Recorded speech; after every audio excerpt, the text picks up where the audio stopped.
बिस्मिल्लाहिर्रहमानिर्रहीम। अस्सलाम वालेकुम class, I hope you all are doing well और आप सब लोग अपने घर में सेफ एंड साउंड होंगे और I welcome all of you to the first semester of TPT.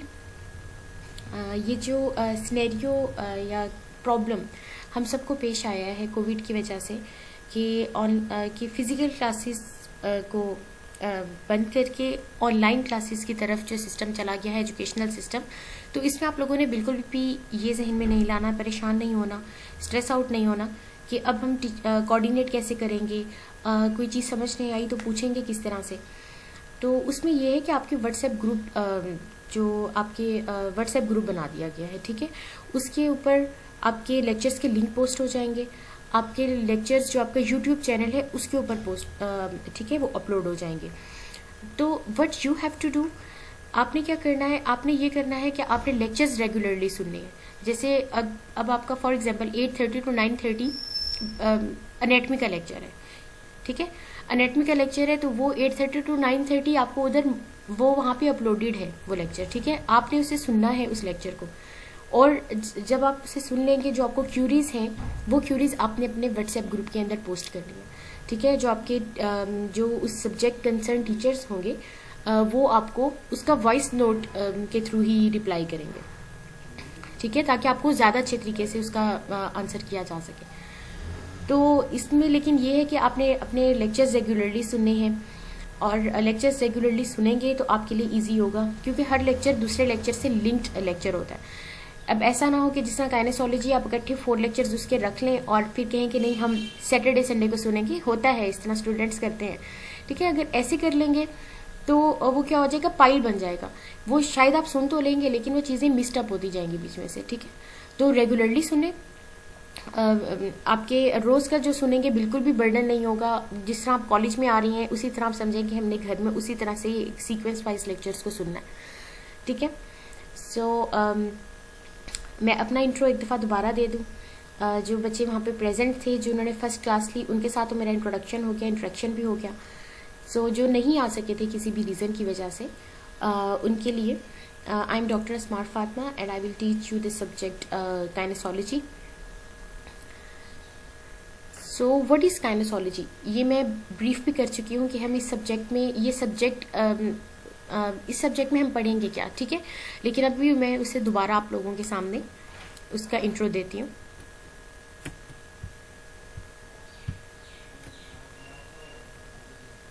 ठीक है, काइनेसोलॉजी क्या है कि अभी फॉर एग्जांपल अगर अभी आप चल रहे हैं तो ये जो आपकी बॉडी में मूवमेंट हो रही है, दिस इज काइनेसोलॉजी, ठीक है, दिस इज काइनेसोलॉजी।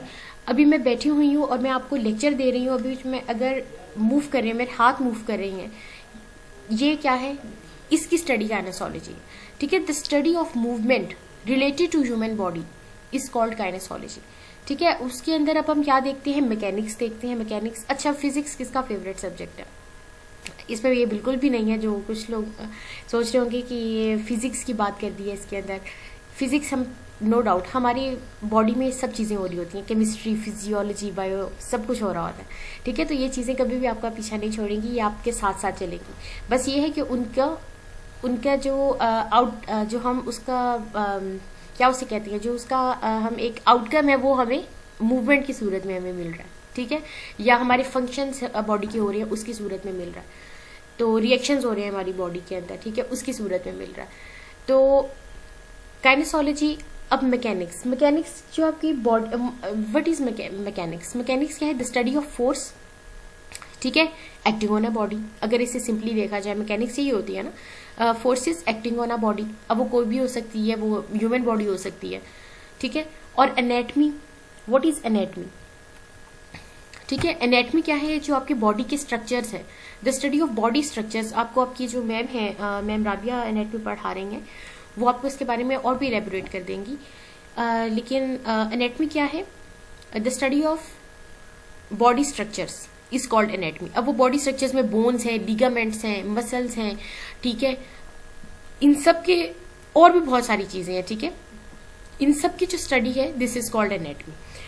तो काइनेसोलॉजी की एक प्रॉपर डेफिनेशन देन क्या हुई, the study of principles of mechanics and anatomy in relation to human movement, this is kinesiology, ठीक है, और नीचे चले जाएं और आगे चले जाएं, क्या है, अब physiological processes and anatomy of human body with respect to movement, आपके सेलुलर लेवल पे, आपके फंक्शनल लेवल पे, ठीक है, वो क्या काम हो रहा है, उसकी उसका मूवमेंट में क्या रोल है, दिस इज कॉल्ड काइनेसोलॉजी।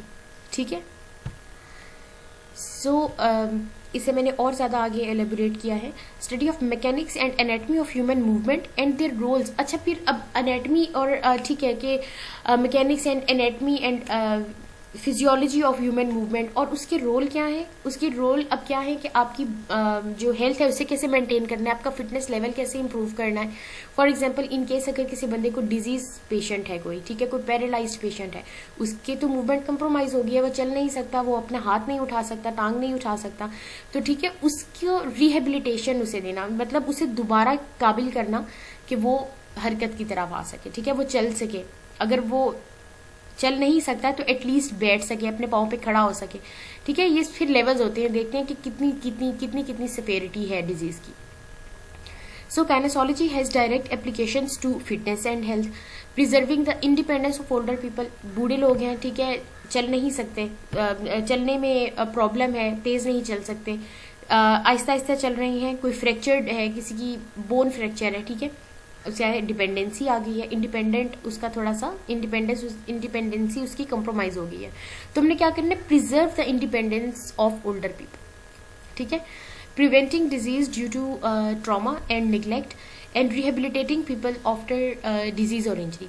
ठीक है, अब इनकेस ट्रॉमा हो गया है, कोई फॉर एग्जाम्पल कोई पैरालिसिस है, कोई फॉलिज है, वो उस बंदे को हो गया है, लेकिन अब हमने क्या करना है, उसे दोबारा इस काबिल करना है कि वो इससे इंप्रूव कर सके। And rehabilitating people after disease और इंजरी। ओके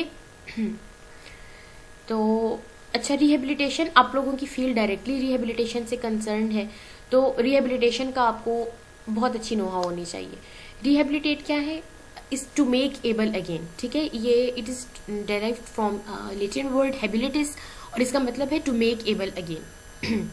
सो रिहेबिलिटेशन क्या है, rehabilitation is a set of measures that assist individuals who experience or are likely to experience disability to achieve and maintain optimal functioning in interaction with their environments.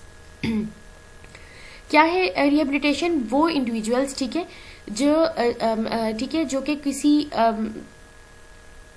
कोई disability experience, for example अपाहज है एक बंदा, ठीक है, ठीक है, एक चल नहीं सकता, ठीक है, उसकी दोनों जो नीचे वाली टांगे हैं वो क्या है, वो उन पे वजन नहीं डाल सकता, या ऐसा है कि उसकी टेंडेंसी है कि मतलब उसे ये आगे इसके जो ऐसी डिजीज है कि उसके कॉन्सिक्वेंसेस में आगे ऐसा हो सकता है कि वो चल ना सके।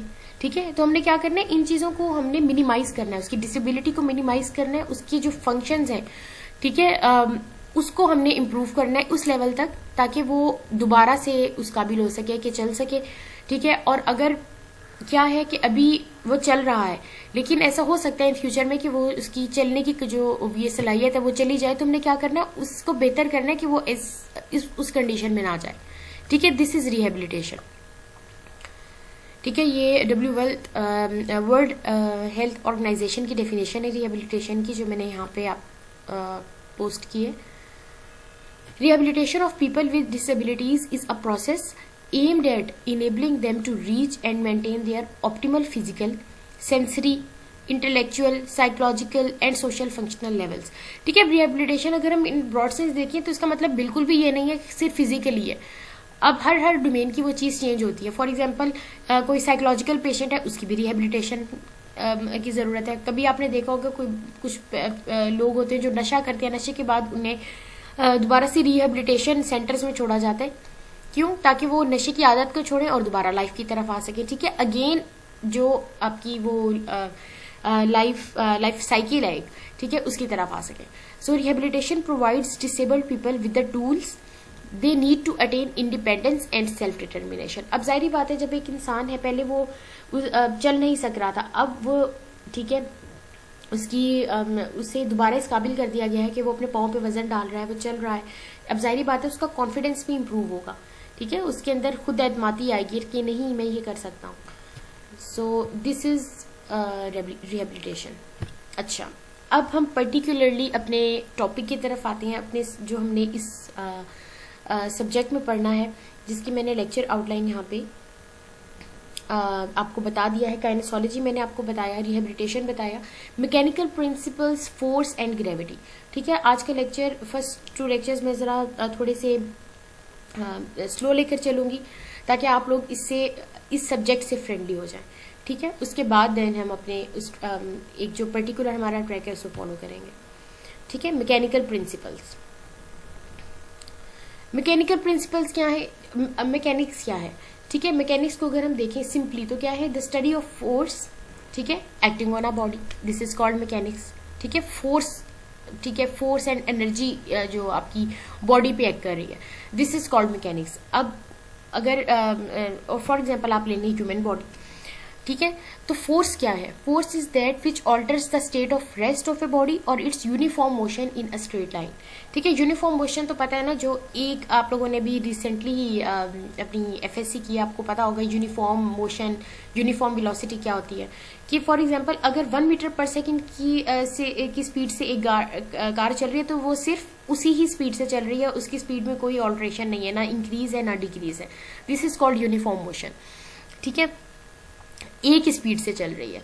ठीक है, तो ये स्टेट ऑफ रेस्ट और यूनिफॉर्म मोशन, ठीक है, ये साथ साथ चलती हैं, क्योंकि जाहिर बात है वो भी स्टेट ऑफ रेस्ट ही हो गई, क्योंकि वो एक ही वेलोसिटी से चल रही है, वो अपनी वेलोसिटी चेंज नहीं कर रही। ठीक है, सो क्या है, फोर्स क्या है, which alters the state of rest of a body और its uniform motion in a straight line. अब क्या कह रहे हैं कि फोर्स वो है जो आपकी स्टेट ऑफ रेस्ट या और यूनिफॉर्म मोशन को ऑल्टर करे। फॉर एग्जाम्पल अभी एक बंदा यहाँ पे बैठा हुआ है, ठीक है, आपके क्लास में ही एक बंदा बैठा और दूसरे ने उसे धक्का दिया, पहले वो स्टेट ऑफ रेस्ट में, अब उसने क्या किया है, उसकी पोजीशन को ऑल्टर कर दिया, दिस इज फोर्स। ठीक है, उसकी जो स्टेट ऑफ रेस्ट है उसे ऑल्टर कर दिया। Composition of forces. अब फोर्सेस क्या है, the application of forces to a body is specified by, कैसे होते हैं फोर्सेस कि एक आपका क्या होता है, ये अगर हम जहां पे टेल लिखा हुआ है, ठीक है, ये आपका क्या है, पॉइंट ऑफ एक्शन, यहाँ पे आपकी फोर्स क्या है, लग रही है। ठीक है, और स्ट्रेट जो लाइन जा रही है, this is direction of force. Arrow से डायरेक्शन ऑफ फोर्स को बताया जाता है। ठीक है, वो डायरेक्शन ऑफ फोर्स हो गई। और लेंथ, यानी कि फोर्स की लेंथ या मैग्नीट्यूड, या उसकी आप ये कह सकते हैं कि वो फॉर एग्जाम्पल 5 न्यूटन की फोर्स है, वो जो उसकी आप उसे क्या कहेंगे कि जो उसकी कि वो कितनी है, वो मैग्नीट्यूड उसका कितना है। आई होप आप मेरी बात समझने की कोशिश कर रहे होंगे। मैंने इधर यहाँ पे ब्रैकेट से मैग्नीट्यूड को शो भी कर दिया कि मैग्नीट्यूड क्या। फॉर एग्जांपल ये अगर 10 न्यूटन की फोर्स है, ठीक है, तो ये जो लेंथ ऑफ द एरो है वो आपका मैग्नीट्यूड को शो करती है। ठीक है, पॉइंट ऑफ एक्शन, फिर डायरेक्शन, हेड शो कर रहा है आपकी, ठीक है, हेड शो आपकी डायरेक्शन शो कर रहा है, और लाइन ऑफ एक्शन क्या होगा, इन द डायरेक्शन ऑफ फोर्स। ठीक है, अगर हम इसी ही ये जो एरो है ब्लैक वाले, अगर आप एरो को देखें, लाइन को और एरो को देखें, उसी में ही अगर हम आगे इस लाइन को एक्सटेंड कर दें तो यही क्या होगी, लाइन ऑफ एक्शन बनेगी। क्योंकि जो आपकी फोर्स जिस डायरेक्शन में एक्ट कर रही है, जाहिर बात है लाइन ऑफ एक्शन भी वही होता है, उसी ही लाइन में किसी ने किसी को धक्का दिया ना, फॉर एग्जाम्पल। ठीक है, so this is force. The application of force to a body is specified by the direction of force. This may be represented by the direction of an arrow. ये मैंने आपको शो कर दिया है। The magnitude of the force. This is represented by the length of the arrow. ठीक है, the tail of the arrow drawn to represent a force can be taken as point of application of that force. ठीक है, I have mentioned it earlier. So अब क्या है, a single force applied to a body which is free to move causes movement in the direction of force. ठीक है, वो क्या कह रहे हैं कि फॉर एग्जाम्पल अब एक बंदा यहाँ पे बैठा हुआ है और अगर मैं उसे धक्का पीछे से दूंगी तो जाहिर बात है उसकी डायरेक्शन ऑफ फोर्स आगे की तरफ है, उसका लाइन ऑफ एक्शन भी आगे की तरफ होगा। ठीक है, तो मूवमेंट कहाँ पे होगी, इन द डायरेक्शन ऑफ फोर्स। जिस तरफ पे हम फोर्स देंगे उसी तरफ ही बॉडी आगे जाएगी। अब अगर मुझे कोई बंदा पीछे से धक्का देगा तो ऐसा तो नहीं होगा कि मैं साइड्स पे जाऊंगी, मैं बिल्कुल सामने की तरफ गिरूंगी या सामने की तरफ जाऊंगी। ठीक है, तो मेरा लाइन ऑफ एक्शन भी इन द फॉरवर्ड डायरेक्शन है और मेरी मूवमेंट क्या है, इन the direction of force. So to forces acting in the same direction and इस चीज को समझने की जरूरत है। टू फोर्सेस, ठीक है, two forces acting in the same direction, एक ही डायरेक्शन में एक्ट कर रही है and at a common point are equivalent to a single forces. ठीक है, वो क्या कह रहे हैं कि टू फोर्सेस हैं, एक ही डायरेक्शन में एक्ट कर रही हैं at a common point are equivalent to a single force. For example, अब मैं आप लोगों में से किसी एक बच्चे को अगर पुश करती हूँ, मैं एक हाथ से, एक तरफ से मैं पुश कर रही हूँ, दूसरी तरफ से एक और बच्चा जिस डायरेक्शन में मैंने पुश करना है उधर ही मेरे साथ ही उसी डायरेक्शन में पुश कर रहा है, तो जाहिर बात है तो क्या होगा, जो बंदा जाएगा वो आगे ही जाएगा।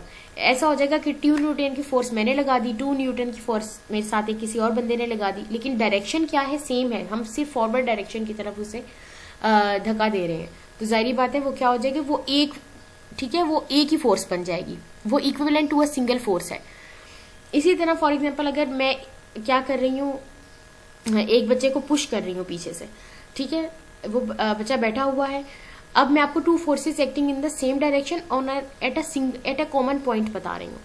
उसमें क्या हो गया, मैं एक हाथ से उसे फोर्स दे रही हूँ, ठीक है, ये मेरी क्या हो गया, एक फोर्स ये होगी और एक फोर्स मेरी दूसरे हाथ की होगी, but in the same direction, ठीक है, कॉमन पॉइंट है एट द सेम डायरेक्शन, तो वो क्या होगी, is equivalent to a single force acting in that direction whose magnitude is equal to the sum of magnitudes of individual force। जाहिर बात है, अब क्या होगा कि 2 न्यूटन की फोर्स मैंने लगाई है, 2 न्यूटन की फोर्स एक और बच्चे ने लगाई है, अब लेकिन हम दोनों क्या करें, एक ही डायरेक्शन में उसे आगे की तरफ धक्का दे रहे हैं, तो क्या हो जाएगा, वो मैग्नीट्यूड सम अप हो जाएंगे, 2 न्यूटन प्लस 2 न्यूटन 4 न्यूटन की फोर्स हो जाएगी। ठीक है, ये आगे मैं आपको इधर बताती हूँ।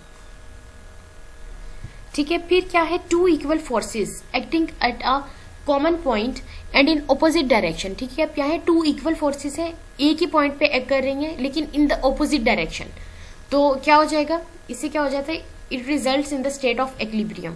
कैसे, सबसे फर्स्ट वाली स्लाइड, 2 न्यूटन, वो क्या कह रहे हैं, 2 forces acting on a same point. ठीक है, यहाँ पे भी 2 बंदे हैं, इधर भी 2 बंदे खड़े हुए हैं। अगर फर्स्ट पिक्चर को आप देखें, ठीक है, और क्या हो रहा है, इक्वल फोर्सेस है acting in the opposite direction at a common point, तो ये क्या हो जाएगा, at the state of equilibrium यहाँ पे बन जाएगा।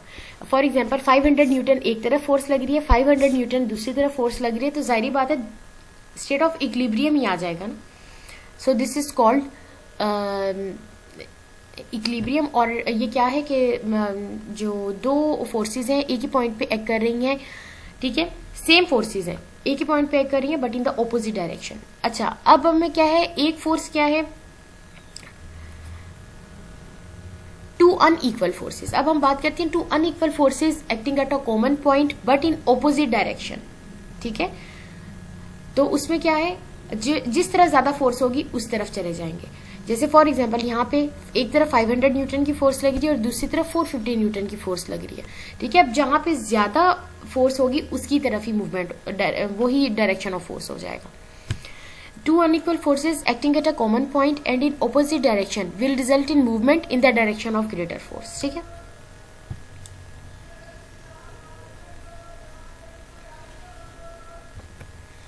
ओके, और ये स्लाइड में क्या कह रहे हैं, द मैग्नेट, अच्छा जिस तरह हमने पहले कहा कि एक ही जगह पे दोनों फोर्सेस जब लग रही थी, ठीक है, इन द, वो क्या कह रहे थे, इन द सेम, जैसे ये वाली हमने बात की थी कि 2 equal forces in the same direction at a common point, वो क्या है, तो क्या हो जाएगा, जहां पे वो एक सिंगल फोर्स हो जाएगी। फॉर एग्जाम्पल 2 न्यूटन की फोर्स में हम एक ही डायरेक्शन में लगा रहे हैं तो वो सम अप हो जाएगा। इसी तरह वो क्या कह रहे हैं कि the magnitude of force producing this movement being equal to difference. अब हमने ये बात किया कि जहां पे ग्रेटर फोर्स लग रही है उसमें फिर क्या होगा, मैग्नीट्यूड, दोनों जो मैग्नीट्यूड्स हैं उनको, उनका जो डिफरेंस है, ठीक है, वो हम कैलकुलेट करेंगे इसके अंदर, जहां पे अनइक्वल फोर्सेस हैं in the opposite direction. The magnitude of force producing this movement being equal to the difference between magnitude of 2 unequal forces. ठीक है, फॉर एग्जांपल एक तरफ अगर हम इधर देखें 500 न्यूटन एक तरफ लग रही है, दूसरी तरफ 450 न्यूटन लग रही है, तो हम 500 से 450 माइनस कर देंगे तो ये आपकी क्या होगी, ठीक है, इसके जो नेगेटिव हमने करना है, डिफरेंस इसका कैलकुलेट करना है। ठीक है। Much of the physiotherapist work involve the application of forces to oppose, equal and augment the forces. ठीक है, वो कह रहे हैं जो फिजियोथेरेपिस्ट का वर्क है उसके अंदर ये चीजें हो रही होती हैं कि कभी फोर्सेज को अपोज कर रही होती है, कभी वो इक्वल आ रही होती हैं, ठीक है, ग्रेविटी उनके ऊपर एक्ट कर रही होती है। और इसी तरह हम लोगों को नहीं पता चल रहा होता। अभी हम जिस तरह अगर फॉर एग्जांपल मैं बैठी हुई हूँ, ये भी मैं किस वजह से बैठी हूँ, फोर्सेस लग रही हैं, एक्शन आ रहा है, रिएक्शन आ रहा है, ठीक है, और मूवमेंट हो रही है, ठीक है। ये हम आगे पढ़ेंगे इस चीज को, लेकिन मैं आपको इन ब्रॉड सेंस ये बताना चाह रही हूँ, ये सब कुछ हो रहा होता है हमारी बॉडी के अंदर। और जो हमारा रोल है, फिजियोथेरेपिस्ट का रोल है, ठीक है, उसके जो वो कोई भी ठीक है ट्रीटमेंट प्लान कर रहा है, उसके अंदर ये चीजें हो रही होती हैं कि कभी फोर्स अपोज हो रही होती है, कभी इक्वल हो रही होती है वो, ठीक है। लेकिन इसी तरह ही वो जो ट्रीटमेंट है चलता है,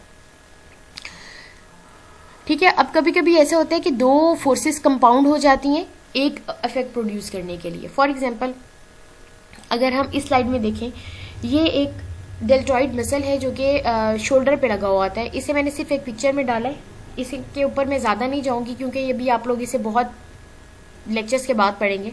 सिर्फ आपको मैं ये बताना चाहती हूँ कि डेल्टॉइड मसल जो आपके शोल्डर के ऊपर होता है, ठीक है, ये एक मूवमेंट करवाता है आपके शोल्डर को साइड की तरफ, मतलब आपकी बाजू है उसे मतलब अगर आप उसे साइड वेज उठाएं, साइड वेज मतलब साइड्स की तरफ अपने बाजू को लिफ्ट करें, तो ये वाला जो एक्शन है, दिस इज ये कौन करवा रहा है, ये डेल्टॉइड करा रहा है। इस एक्शन को हम एबडक्शन कहते हैं। जैसे हम इस तरह साइड की तरफ अपना बाजू को ऊपर लिफ्ट कर रहे हैं और नीचे कर रहे हैं, सो दिस इज एबडक्शन। तो इसमें क्या होते हैं, डेल्टॉइड के फाइबर्स हैं, एक आगे की तरफ लगे हुए होते हैं जिन्हें हम इंटीरियर फाइबर्स कहते हैं, जो कि आपको रेड लाइन से नजर आ रहे होंगे, और एक पीछे की तरफ लगे होते हैं जिन्हें हम पोस्टीरियर फाइबर्स कहते हैं, और ये आपको ब्लू पीछे नजर आ रहे होंगे, ठीक है। ये क्या करते हैं, इन दोनों की फोर्सेस कंपाउंड हो जाती हैं दरमियान वाले फाइबर्स को उठाने के लिए, ठीक है। उस मतलब सबसे पहले ये दोनों कॉन्ट्रैक्ट करेंगे, ये दोनों काम करेंगे, रेड वाला और आगे जो ब्लू वाला है जिसे हम interior and posterior fibres of deltoid, इनकी फोर्सेस कंबाइन हो जाती हैं और वो फंक्शन को परफॉर्म करने के लिए, ठीक है।